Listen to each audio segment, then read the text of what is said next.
আমার অবস্থা দেখবেন। আমার যখনই রান্না করতে ইচ্ছা করে না, এমনকি আমার নিজের হাতে রান্না খেতেও ভালো লাগে না, তখনই আমার হাজব্যান্ডকে আমি বলি আমাকে রেস্টুরেন্টে নিয়ে যাও।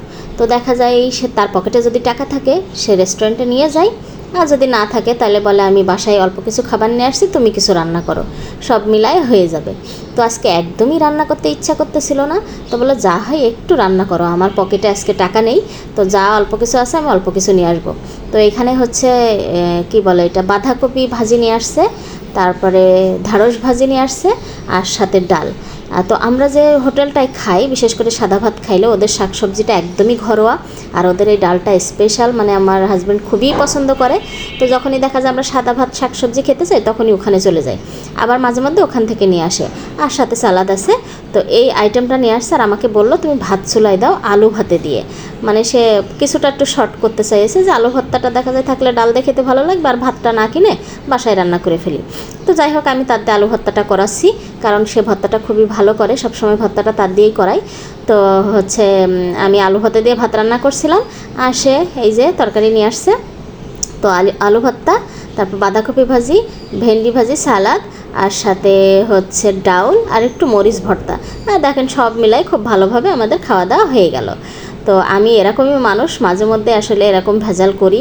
পকেটে টাকা আছে না আছে সেটা দেখার সময় নেই, আমার ভালো লাগে না, রান্না করতে ভালো লাগে না, নিজের হাতে রান্না খেতে ভালো লাগে না। তো কয়দিন পর পর এই ভেজালটা আমার থাকে। যাই হোক আমি রুমটা একটু ঝাড়ু দিয়ে নিচ্ছি। আসলে সত্যি কথা বলতে কি, টাইলসের রুমে, বিশেষ করে সাদা টাইলসের রুমে যদি এক ফোঁটা ময়লা পড়ে না, সেটুকু বিশ্রী অবস্থা হয়ে থাকে। তো যাই হোক এখানে আমার হাজব্যান্ড আবার তরমুজ নিয়ে আসছে, আর তালের শ্বাস, এখন তো সিজন চলতেছে, তালের শ্বাস প্রচুর পাওয়া যাচ্ছে। আর এখানে এই যে একটা জিনিস নিয়ে আসছে, এটা জামরুল বলে আমাদের গ্রামের ভাষায়, জানি না অন্য ভাষায় কি বলে। এটা ছোটোবেলায় খুবই খেতাম, এখন মাঝে মধ্যে কিনে খাই। তো আমি আবার একটু তরমুজ নিয়ে বসছি খেতে, আমার বাচ্চাটা ঘুমাচ্ছে, তো আমি বসে বসে একা একা একটু তরমুজ খাইতেছিলাম।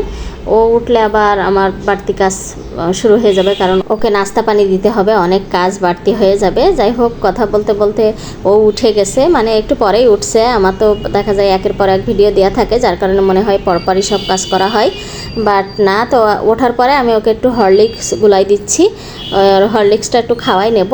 আসলে মানে কন্টিনিউ সারাদিন ভিডিও করতে পারি না, কারণ কন্টিনিউ সারাদিন ভিডিও করলে প্রচুর লং হয়ে যাবে। আমি শর্ট করে দেওয়ার চেষ্টা করি যাতে আপনাদের ভালো লাগে, অধৈর্য না হন, অল্প সময়ে হচ্ছে দেখতে পারেন।